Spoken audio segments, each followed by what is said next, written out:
Welcome to the first of our series of podcasts which tell you about interesting small towns in England.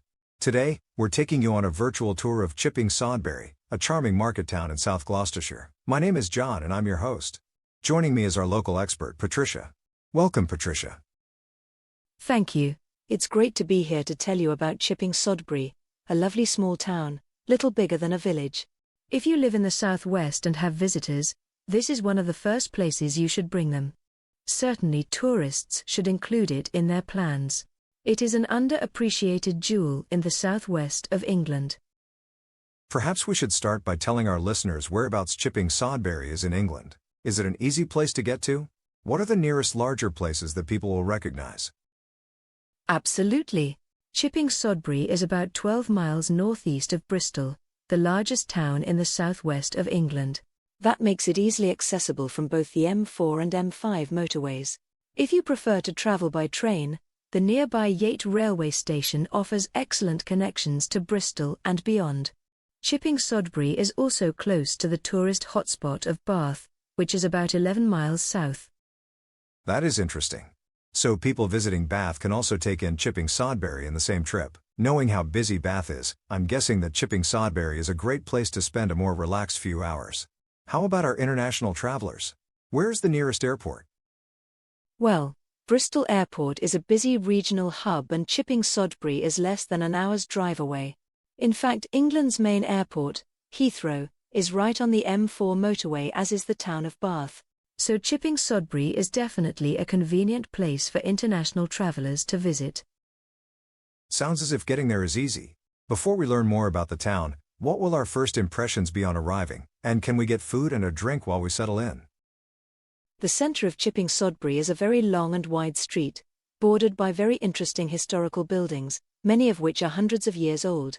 The word chipping has its origins in the meaning of market, and this was the place where cattle and horse markets were held in the area. The wide street would have been filled with stalls full of animals. The pubs, and there used to be even more of those, would be full of people spending a little of what the sale had brought in. The noise and the smell must have been remarkable. But there are still pubs and restaurants? Of course. When it comes to dining, there's something for everyone. There are lots of public houses spread along the main street, offering traditional English pub fare. There are also several coffee shops and even a delicatessen at the top end of the street, which is a favorite with locals. There are also several restaurants for the evening, with lots of variety on offer. Am I right to say that Chipping Sodbury is associated with some famous personalities? There is one writer in particular I'm thinking of. Yes, J.K. Rowling was born in what was then the Chipping Sodbury Maternity Hospital. This is situated in the nearby Yate area and her website refers to it as Yate General Hospital.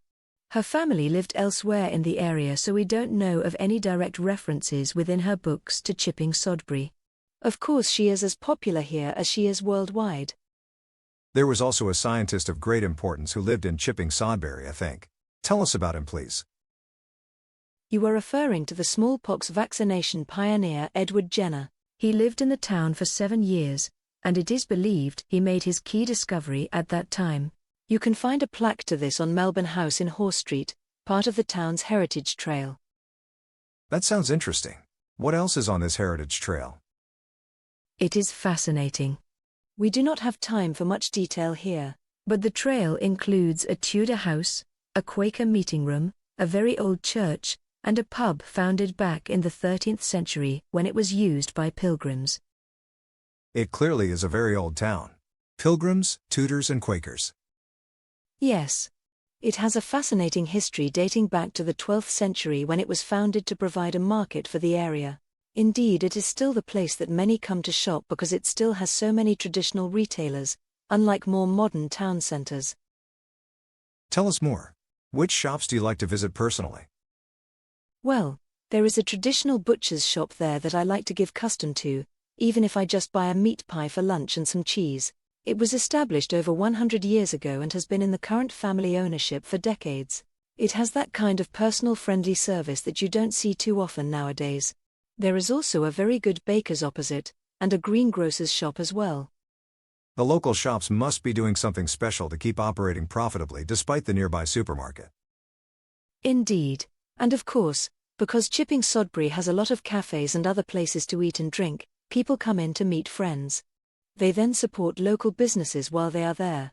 The town has other essential retailers as well, like hairdressers, florists, a computer shop and somewhere to get a key cut. I assume the town has hotels to stay in.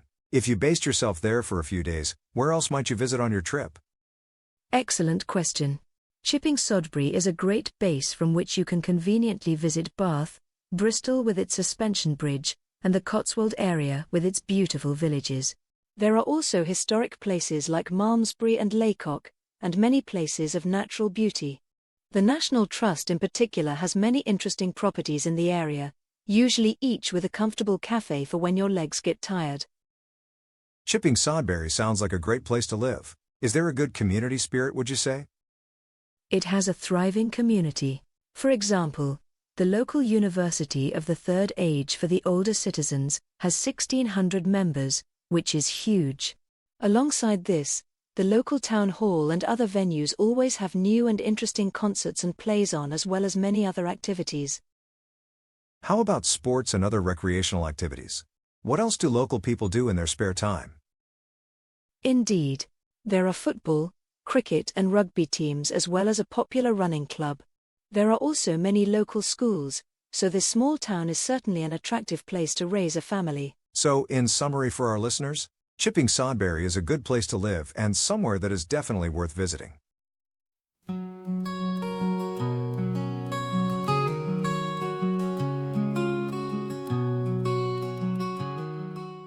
Before I forget, whenever we do these reports, people always ask us whether the parking is any good, and where is it? One way to park is to visit the supermarket in Chipping Sodbury, which is close to the center of the town. That has its own car park and is next to the public one. There is a walkway from that area straight onto the main street. Of course, you must be sure to pop in and buy something so your parking is free. Of course. Now, is there anything else we should know if we are planning a trip? Only to be sure to check the local news sites for any events that are on. Chipping Sodbury has a number of festivals and special days, as the very wide street makes it easy to hold processions and fairs. If you do visit, be sure to go to the tourist centre, which is under the clock tower in the main street. I really hope this has encouraged some of you to come. Thank you for listening. I will say goodbye now too. We hope this will encourage you to explore this lesser-known part of southwest England. Thank you for listening.